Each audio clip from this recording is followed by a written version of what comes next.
Hello नमस्कार दोस्तों, कैसे हो आप लोग। तो आपके अपने YouTube channel paramedical division class में आपका स्वागत है। लगातार 11 साल के संघर्ष, बहुत सारे धरने प्रदर्शन, इधर उधर की भागदौड़ी, नेगेटिव फीडबैक, कई सारे लोगों की कटाक्ष, इन सब का धैर्य रखते हुए और बहुत ही संतुष्टपूर्ण अपना परिचय देते हुए आज फार्मासिस्ट के लोगों की प्रोविजन लिस्ट जारी हो गई है।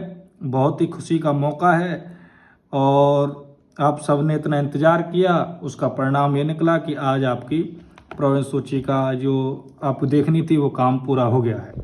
3067 पदों पर निकाली गई 2023 की फार्मासिस्ट की जो भर्ती है वो आज जारी कर दी गई है, जिसमें 2361 तो नॉन टीएसपी के कैंडिडेट की और आपके 182 टीएसपी कैंडिडेट की जो लिस्ट है वो जारी हुई है। इसमें टोटल 275 एक कैंडिडेट कई कारणों से तरीकों से भिन्न भिन्न तरीकों से आपके होल्ड पर रखे गए हैं। जैसे कि अंक तालिका के सत्यापन की वजह से टोटल 20 कैंडिडेट को होल्ड पर रखा गया है। सीजीपीए की अंक तालिका की वजह से आपके 75 को होल्ड पर रखा गया है।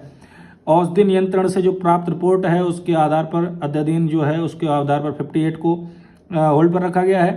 खेल प्रमाण पत्रों में जो त्रुटि पाई गई है उसके लिए 38 कैंडिडेट को रखा गया है होल्ड पर।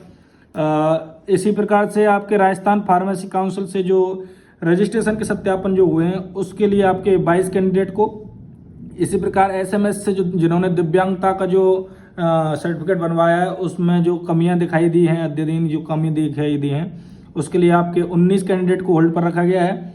औषधि नियंत्रण से जो अंक तालिका प्राप्त हुई है और खेल प्रमाण पत्रों में जो त्रुटि दिखाई दी है उन दोनों को जो सम्मिलित करके 15 कैंडिडेट को होल्ड पर रखा गया है। इसी प्रकार राजस्थान के जो राजकीय विश्वविद्यालयों से जो अंक तालिका प्राप्त की है उसके सत्यापन के जो अद्यतन है उसमें करीबन 16 कैंडिडेट को होल्ड पर रखा गया है। और आपके कोर्ट और अन्य वजह से जो कैंडिडेट हैं 1 1 2 2 3 3 ऐसे करीबन 12 कैंडिडेट को होल्ड पर रखा गया। इसी प्रकार से टोटल यानी कि आपके 275 कैंडिडेट जो हैं वो अभी भी होल्ड पर हैं और 2361 आपके नॉन टीएसपी के क्लियर हैं, 182 आपके टीएसपी के क्लियर हैं। इस प्रकार से टोटल करीबन आपके 2818 कैंडिडेट की लिस्ट जारी कर दी है डीवी में। और अभी भी अगर देखें तो 249 जो कैंडिडेट हैं यानी कि 3067 में से 249 जो सीटें हैं वो अभी भी बची हुई हैं, वो उनके लिए छोड़ी गई हैं जिनका हो सकता है किन्हीं कारणवश से डीवी में नाम नहीं आया हो, हाई परसेंटेज हो, कोई भी वजह नहीं हो, फिर भी उनका नाम होल्ड पर नहीं आया हो। तो उनके लिए 8 जुलाई से लेकर 20 जुलाई के बीच में परिवेदना का समय दिया गया है। होल्ड पर हैं या जिनका लिस्ट में नाम नहीं आया है वो परिवेदना के माध्यम से एक और लिस्ट जारी होकर के उनका पूर्ण निस्तारण हो जाएगा, क्योंकि 2049 सीटें अभी भी बकाया हैं। अगर कट ऑफ की बात करेंगे तो जनरल की कट ऑफ आपके मेल की 71 गई है, इसी प्रकार फीमेल की आपकी 56 गई है। ओबीसी की बात अगर हम करेंगे तो आपकी ओबीसी में मेल में 63 है और आपकी फीमेल में आपकी 49 है। एससी में आपकी 45 है और फीमेल में आपकी 41 है। एसटी में 33 है और फीमेल में आपकी 35 है। एमबीसी में अगर हम बात करेंगे तो एमबीसी में आपकी मेल में तो 44 है और फीमेल में आपकी 39% कट ऑफ गई है। ईडब्ल्यूएस में अगर आप देखेंगे तो ईडब्ल्यूएस में आपकी मेल में ही 64 है और फीमेल में आपकी 45, यानी कि ईडब्ल्यूएस में भी कट ऑफ डाउन ज़्यादा नहीं हुई है।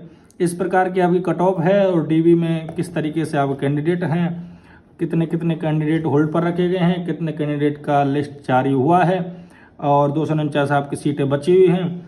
परिवेदना आप 8 जुलाई से लेकर 20 जुलाई के बीच डाल सकते हैं। जो भी आपको कन्फ्यूजन है वो आपका 20 जुलाई के बाद एक और लिस्ट जारी होकर के या 20-25 जुलाई तक आपका निस्तारण हो जाएगा। तो सभी फार्मेसी के जो स्टूडेंट हैं इतने सालों से जो संघर्ष कर रहे थे, परेशान थे, मेरे भी वीडियो में कमेंट के माध्यम से बार बार पूछते थे कि फार्मेसी की क्या जानकारी है, तो आज आखिर में आपकी डीवी लिस्ट जारी हो गई है और आपके सभी सवाल आज समाप्त हो गए हैं। बाकी के सवाल आपके अभी ज्वाइनिंग तक या अंतिम सूची आने तक बने रहेंगे। आज के लिए बस इतना ही। आगे की जानकारी के लिए इसी प्रकार हमारे साथ बने रहिए। तब तक के लिए नमस्कार, धन्यवाद, जय हिंद, जय श्री राम।